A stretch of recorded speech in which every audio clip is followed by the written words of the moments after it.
Limiting beliefs are very useful. They keep the predators at bay. They protect us against ourselves. Limiting beliefs. I lack the knowledge. I don't know how to do that. I don't trust this person. I'm not sure about that. I don't understand that investment.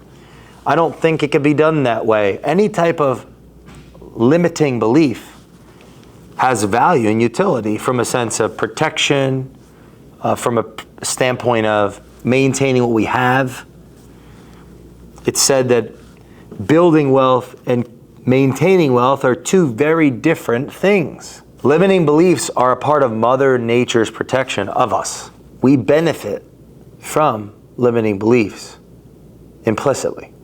Where we might not is dependent upon our subjective goals, what we envision for our future, where we want to go, the why that calls to us.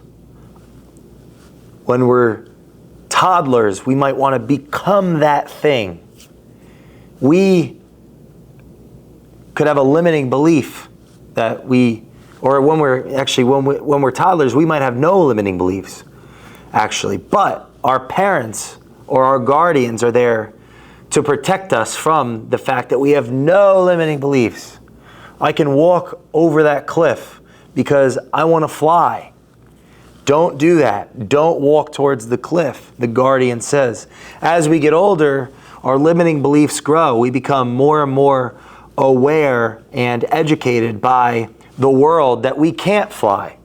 We can't do plenty of things that are not possible at this given moment in time, in culture, in life.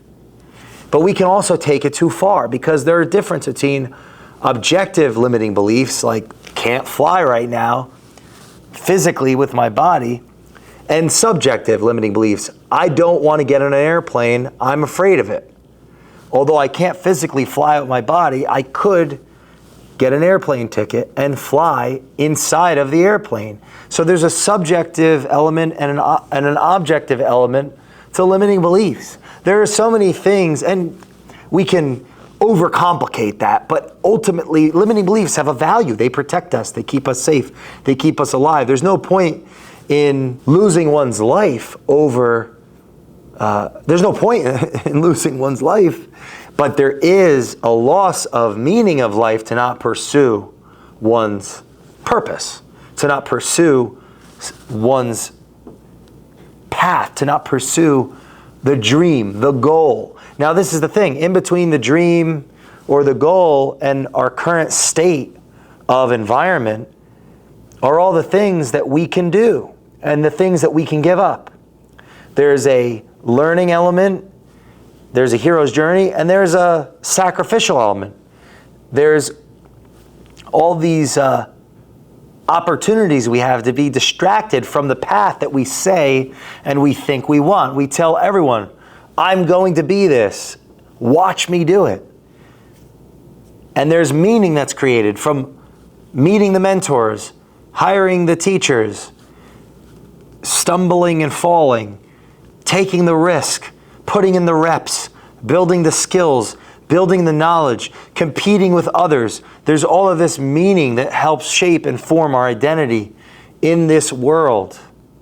There's meaning that comes with saying no to other paths that could take us off that path, building a community, building friendships, developing peer groups, mentoring to others, to mentees, being the mentee, being the student, being the teacher, being on that hero's journey. Limiting beliefs become albatrosses to our potential version of ourselves if we use them to never take action, to never try, not to get started, not to do. That's where it's important to listen to or to look for what really calls to you or speaks to you. Maybe it's part of your potential. Maybe it's part of that genius in you that needs to come out. So you pay attention to it when you explore, when you're trying new things.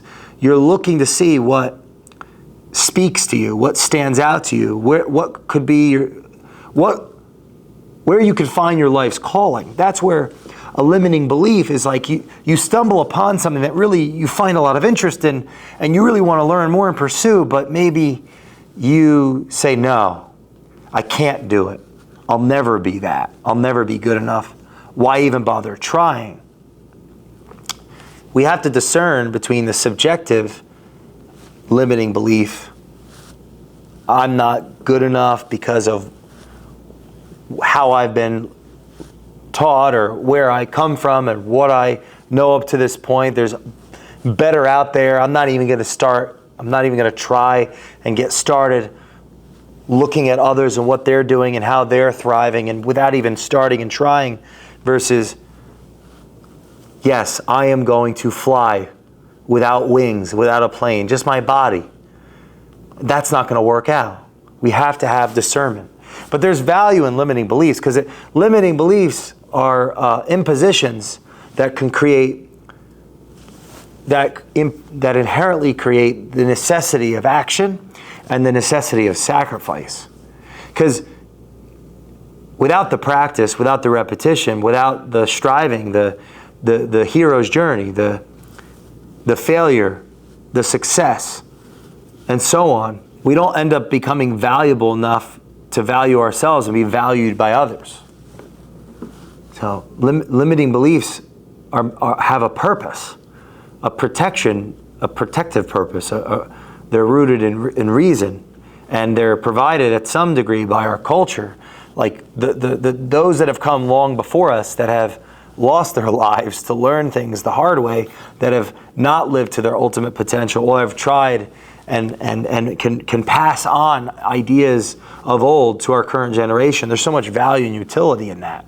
There's so much value in culture, from the past to the present. At the same time, we have to listen to some degree of that subjectivity that says, I'm going to throw away convention. I'm not going to listen. I'm just going to do it. I'm just going to take the risk. I'm going to take the effort, take the action, live up to the sacrifice, and it might not work out. But once again, we'll be back to subjectively, I'll feel better that I tried. Even if I ultimately fail to get the result, I will, as an individual, I'll be on that process of that hero's journey, of that process of striving towards that aim, of crushing the limiting beliefs that culture and the world has imposed on me. It's the process that's meaningful. But limiting beliefs have value. And they also can undermine value. And being able to discern between the two, that's the big question that each of us has to answer. You have to answer for yourself.